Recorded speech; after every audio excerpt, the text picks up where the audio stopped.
સ્વાધ્યાયનો 2.7 નંબરનો પ્રશ્ન 2 પિકોફેરાડે 3 પિકોફેરાડે અને 4 પિકોફેરાડે કેપેસિટન્સના 3 કેપેસિટરોને સમાંતરમાં જોડેલ છે.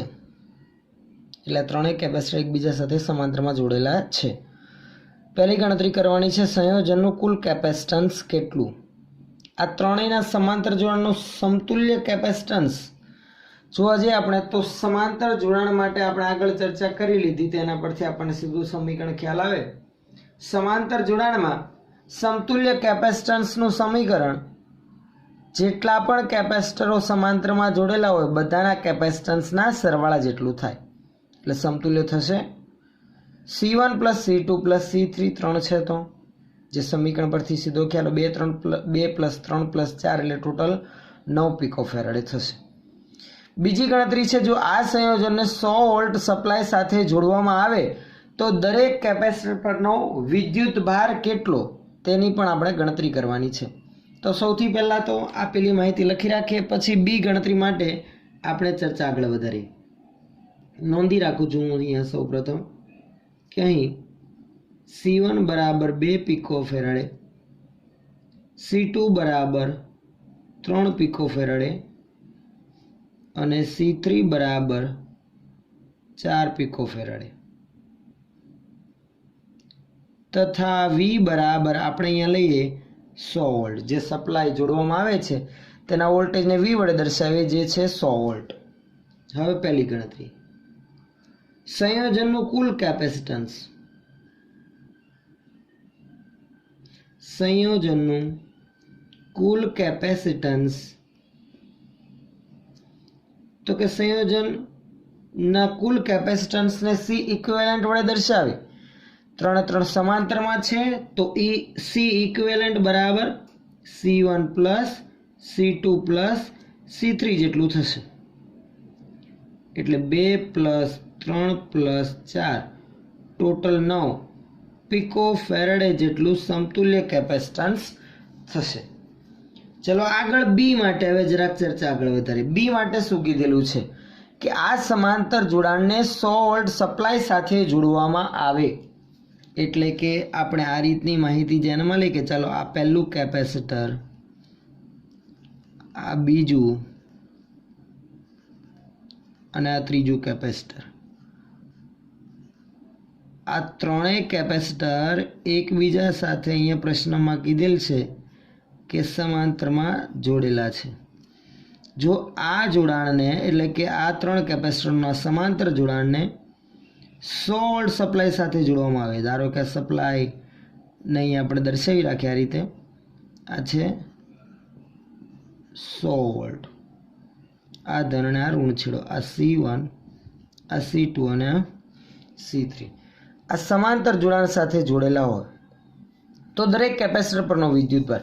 મિત્રો સમાંતર જોડાણવાળી થિયરી આપણે ભણી ગયા ત્યાં આપણને ખ્યાલ છે જ ભાઈ, સમાંતર જોડાણમાં દરેક કેપેસિટરની બે પ્લેટ વચ્ચે સ્થિતિમાનનો તફાવત સરખો હોય. એટલે C1, C3, C2 અને C1 ત્રણેયની બે પ્લેટ વચ્ચે સ્થિતિમાનનો તફાવત એટલે પોટેન્શિયલ ડિફરન્સ 100 વોલ્ટ થશે. કેપેસિટન્સ છે, સ્થિતિમાનનો તફાવત છે, તો સરળતાથી આપણને તેના પરનો વિદ્યુતભાર મળે. C બરાબર આપણે આમ લખીએ છીએ Q/V, માટે કેપેસિટર પરનો વિદ્યુતભાર Q બરાબર CV. તો પહેલા માટે Q1 બરાબર C1 × V, બીજા માટે C2 × V અને ત્રીજા માટે C3 × V લખવાથી સીધું આપણને મળી આવે. ચાલો નોંધી રાખીએ. ધારો કે C1, C2 અને C3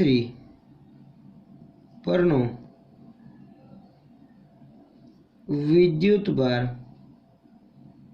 અનુક્રમે Q1, Q2, Q3 છે. હવે એના સીધા સમીકરણ લખી રાખે. સમાંતર જોડાણમાં છે એટલે દરેકની બે પ્લેટ વચ્ચે સ્થિતિમાનનો તફાવત સમાન હશે તેની આપણે નોંધ હમણાં ધ્યાનમાં લીધી, એ લખી રાખીએ. અહીં આપેલ ત્રણેય કેપેસિટરની બે પ્લેટ વચ્ચેનો સ્થિતિમાનનો તફાવત V બરાબર 100 વોલ્ટ છે. આથી સીધું જ સમીકરણ Q1 બરાબર C1 ઇન્ટુ V. C1 છે આપણી પાસે 2 પિકોફેરાડે, 2 ગુણાકારમાં 10⁻12 અને V નું મૂલ્ય છે 100. તો 2 ગુણાકારમાં 10⁻10 કુલમ. એ જ રીતે Q2 બીજા કેપેસિટર પરનો વિદ્યુતભાર થશે C2 ઇન્ટુ V, જે આવશે 3 ગુણાકારમાં 10⁻12 ગુણાકારમાં 100, એટલે 3 ગુણાકારમાં 10⁻10 કુલમ થશે. અને Q3 ત્રીજા પરનો વિદ્યુતભાર C3 ઇન્ટુ V, એટલે 4 ગુણાકારમાં 10⁻12 ગુણાકારમાં 100, એટલે 4 ગુણાકારમાં 10⁻10 કુલમ. તો આ ત્રીજા કેપેસિટર પરનો વિદ્યુતભાર થશે. આગળ સ્વાધ્યાયનો 2.8 નંબરનો ક્વેશ્ચન જોઈએ. બે પ્લેટો વચ્ચે હવા હોય તેવા સમાંતર પ્લેટ કેપેસિટરમાં દરેક પ્લેટનું ક્ષેત્રફળ 6 ગુણાકારમાં 10⁻³ મીટર સ્ક્વેર અને બે પ્લેટ વચ્ચેનું અંતર 3 મિલીમીટર છે. અહીં બે પ્લેટ વચ્ચેનું અંતર તથા પ્લેટોનું ક્ષેત્રફળ આપણને આપી દીધેલું છે. આગળ તો આ કેપેસિટરનું કેપેસિટન્સ આપણે ગણવાનું છે. આપેલ કેપેસિટર સમાંતર પ્લેટ કેપેસિટર છે, જેનું કેપેસિટન્સનું સમીકરણ તો કે C બરાબર ε0 A/d મુજબ આપણે ગણીએ છીએ. A અને D બંને છે ε0 શૂન્યાવકાશની પરમિટિવિટી. બીજું છે, જો આ કેપેસિટરને 100 વોલ્ટ સપ્લાય સાથે જોડવામાં આવે તો તેમની દરેક પ્લેટ પરનો વિદ્યુતભાર કેટલો. હવે કેપેસિટન્સ હોય, બે પ્લેટ વચ્ચે સ્થિતિમાનનો તફાવત V હોય તો વિદ્યુતભાર Q બરાબર CV પરથી સરળતાથી મળશે. તો એકદમ સરળ પ્રશ્ન લખી રાખીએ. અહીં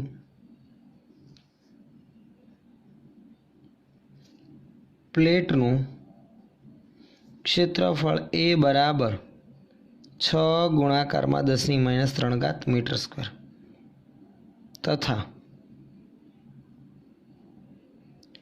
પ્લેટો વચ્ચેનું અંતર D બરાબર 3 મિલીમીટર. આથી કેપેસિટન્સ,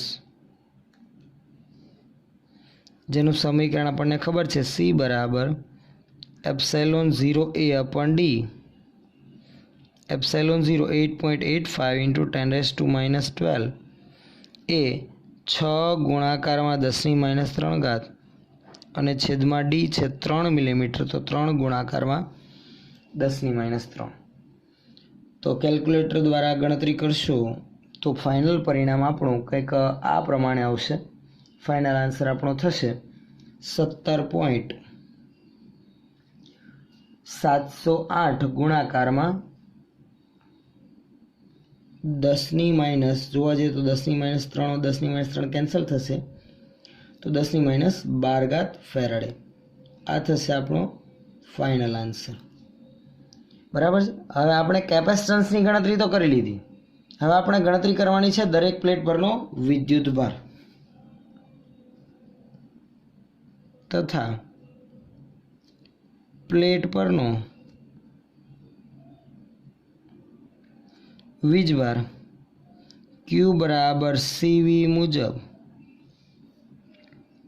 C નું મૂલ્ય 17.708 ગુણાકારમાં 10⁻12 અને V નું મૂલ્ય 100 માટે Q બરાબર 17.708 ગુણાકારમાં 10⁻10 કુલમ,